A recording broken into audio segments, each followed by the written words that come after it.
Bonjour Fanny, merci d'avoir accepté de passer ce petit moment avec moi parce que vous vous faites rare en télé. Donc on est très heureux de vous avoir sur France 2. Alors évidemment, la première question qui me vient en tête Fanny, vous incarnez Coco Bessos dans cette pièce, Marcel Mitois. Qu'est-ce qui vous a plu dans ce personnage, dans cette veuve pleine d'énergie? Je crois que ce qui m'a plu, c'est ce qu'on ne voit pas tout de suite dès le départ. Ce qui m'a plu, c'était que c'est un personnage qui ne s'avoue jamais vaincu. Tout a été difficile. Elle est née petite jeune fille pauvre, orpheline, et qu'au lieu d'être une victime, elle s'est battue. Mais qu'elle s'est battue sans être misérable. Elle s'est battue avec, comme une carnassière qui aimait la vie, qui aimait les hommes, qui aimait l'amour, qui aimait les bijoux, le caviar, le champagne. C'est quelqu'un qui dit « je veux tout de la vie et je prendrai tout de la vie ». Je sens que vous vous sentez proche de ce personnage, non? Et en même temps, je suis très loin parce que je suis quelqu'un qui pèse des tonnes et je n'ai jamais joué de comédie de boulevard. Parce que je croyais que c'était très loin de moi. Et qu'au fond, je suis rentrée dans cette aventure en croyant tout ce que j'allais dire. En jouant comme si ma vie en dépendait. Fanny est une star. C'est clair. Ces moments de rendez-vous avec Fanny sur le plateau, c'est des moments de joie.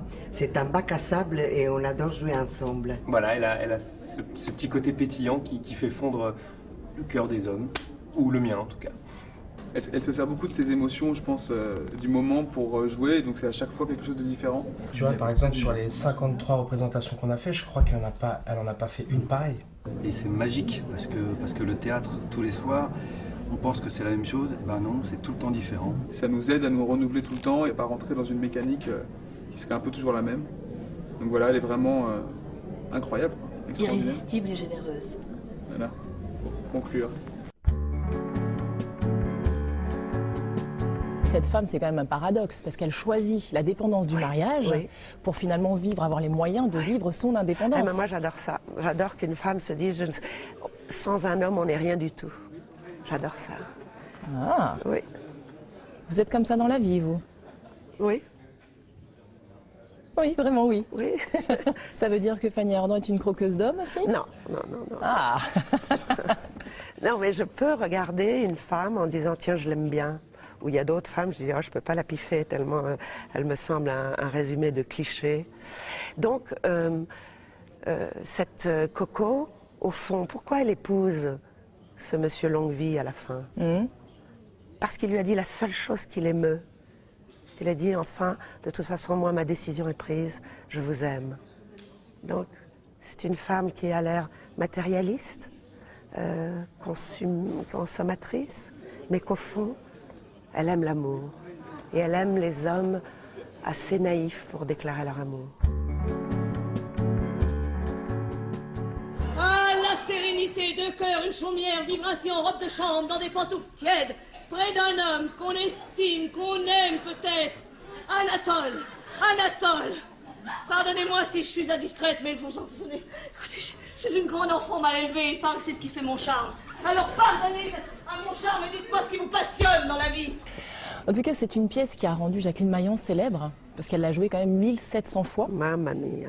Est-ce que vous avez vu Jacqueline dans ce personnage pour votre travail? Non. Non, jamais. J'ai connu Jacqueline Maillan, justement, dans la vraie vie. Elle habitait mon quartier. Je la voyais passer.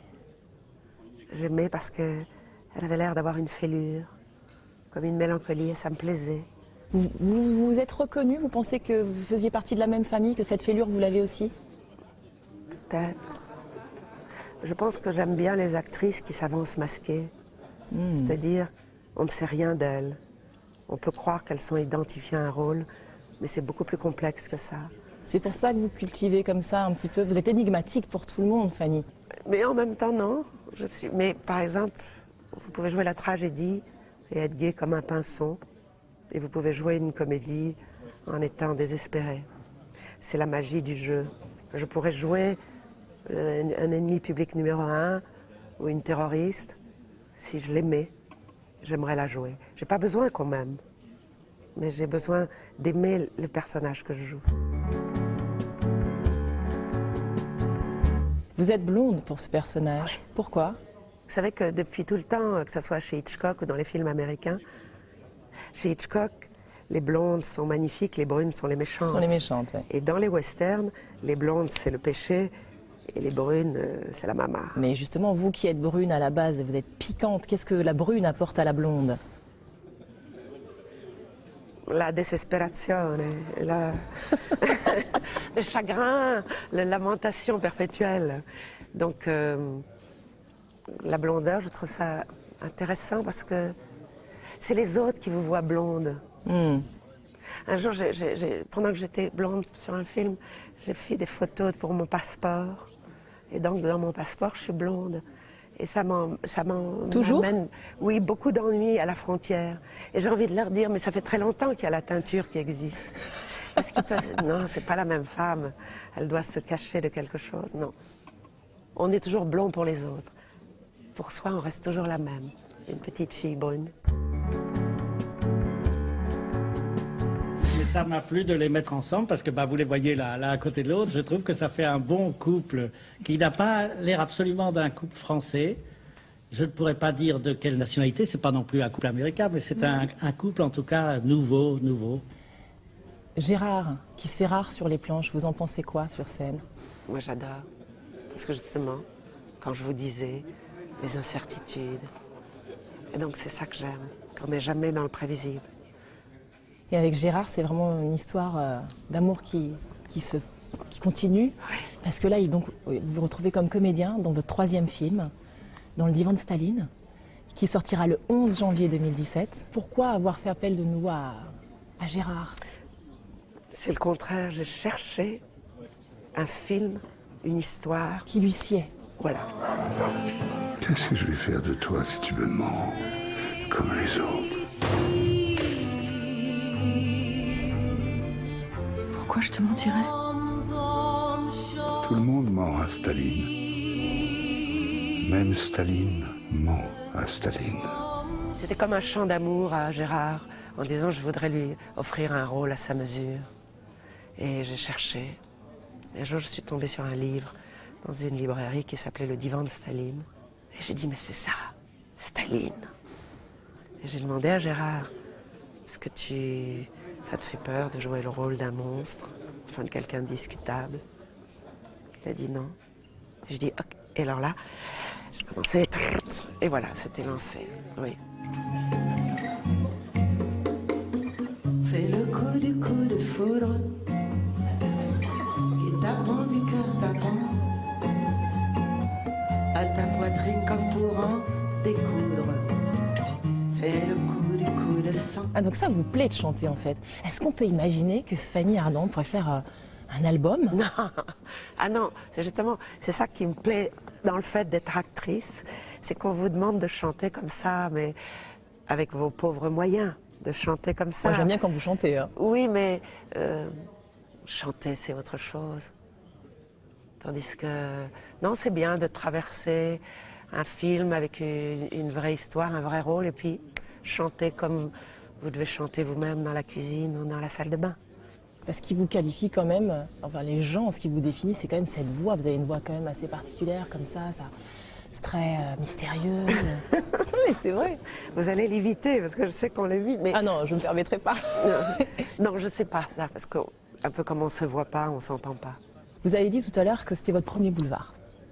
Avant, c'est vrai que vous avez joué des rôles quand même classiques, pour pas dire tragiques.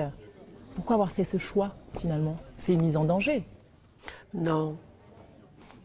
Il n'y a pas de mise en danger chez les acteurs. C'est rien de dangereux. Parce que se tromper, un échec, c'est pas si grave. Je pense que les échecs nourrissent plus que les succès, pour moi. Mais que, non, au fond, c'est comme la même façon qu'on me demande si, est-ce que le tragique et le comique, c'est si différent? Est-ce que le cinéma et le théâtre, c'est si différent? Non. Non. Parce que je crois qu'au moment où le rideau s'ouvre au moment où on dit action, c'est ce moteur que vous avez en vous, de la sincérité. Et aussi, moi j'ai un amour-haine pour le théâtre, quelquefois. Oui, c'est ce que j'allais vous dire, parce que vous avez dit que à chaque pièce, vous dites plus jamais. Plus jamais. Donc, quelque part, c'est que c'est violent, le théâtre. Oui, il y a quelque chose qui m'énerve, il y a quelque chose qui me rend en colère, et puis il y a quelque chose qui doit me faire du bien. Mais vous savez, peut-être comme... vous vous souvenez autrefois quand votre grand-mère vous disait de manger des épinards? Oui, moi j'adorais ça. Non, mais alors un truc, ou les bananes, ou quelque chose que vous n'aimez pas, puis et tout en la mangeant, vous trouvez que c'est pas si mauvais. Oui. Mais vous savez que ça va vous construire. Voilà, moi le théâtre c'est ça. Merci Fanny. Merci pour cette franchise, ce moment. C'était très agréable, j'espère pour vous aussi. Moi aussi, oui. Bon, tant mieux. Et puis longue vie à cette pièce, plein de belles choses. Ouais. Merci beaucoup.